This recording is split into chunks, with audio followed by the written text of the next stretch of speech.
History is often written with the names of men who carried swords and commanded armies. But every so often, a story emerges that quietly defies this order. In 12th century Japan, during an age ruled by war and ambition, a name began to spread among samurai ranks. Spoken not loudly, but with caution. Her name was Tomoe Gozen. She was not remembered for her beauty, but for the silence she left behind on the battlefield. This is her story. The exact day of Tomoe Gozen's birth was never recorded, because some lives are not meant for calendars. They are meant for legends. She was born into a world where survival belonged to those who mastered the blade. For girls of that era, destiny was already decided. Obedience, silence, disappearance. But Tomoe was never meant to vanish. Even as a child, she carried a stillness that unsettled those around her. Not innocence, but awareness. While other children learned obedience, Tomoe learned endurance. Her hands reached not for silk, but for wood and steel. Pain became familiar. Fear became something to understand, not escape. As the years passed, her training grew harsher. Tomoe trained beside boys destined to become samurai. She carried the same weight, endured the same punishment. She never asked to be spared. At night, while others rested, Tomoe practiced alone. She raised her sword again and again, not until her body failed, but until her thoughts fell silent. She did not grow gently. The years hardened her. Wood became steel. Silence became discipline. The child did not disappear. She endured and became. By the late 12th century, Japan was consumed by the Genpei War. Clans rose and fell. Loyalties shattered.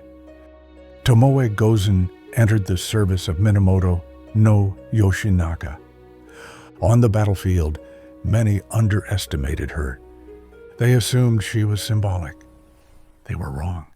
Tomoe fought not with rage, but with clarity. In single combat, enemy commanders fell. Heads were taken as proof of victory. Her name spread, not as curiosity, but as warning. A woman feared by samurai. Before her blade was seen, decisions were already changing. Routes were reconsidered. Engagements delayed. Scouts returned without certainty.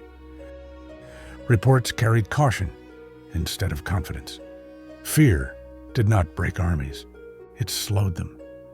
And in that hesitation, the war began to shift.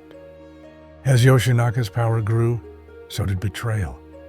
Influence attracted rivals. Success unsettled allies. Those who once stood beside him began to turn away, not all at once, but one by one. Promises weakened, support fractured. The circle around him narrowed. Defeat did not arrive suddenly. It moved closer with each abandoned position, each unanswered call. On the eve of his final battle, Yoshinaka summoned Tomoe. There were no witnesses, no speeches. He ordered her to leave the battlefield, to step away from what was already closing in. Whether it was mercy, command, or a final act of control, history does not say. Some say she fought one final duel, steel meeting steel in the final moments of battle. Others say she vanished into the chaos of war, swallowed by smoke, movement, and confusion. No account agrees. No witness remains. After that day, Tomoe Gozen disappeared from history. Her name no longer appears in orders or records. There is no grave to visit, no banner to lower, no final line written to close her story. Only silence and the space where she once stood. By vanishing, Tomoe Gozen escaped history, and in doing so, became legend. She stands as proof that strength is not defined by gender, and courage is not bound by tradition. Even now, her name echoes in the shadows of samurai history. Tomoe Gozen.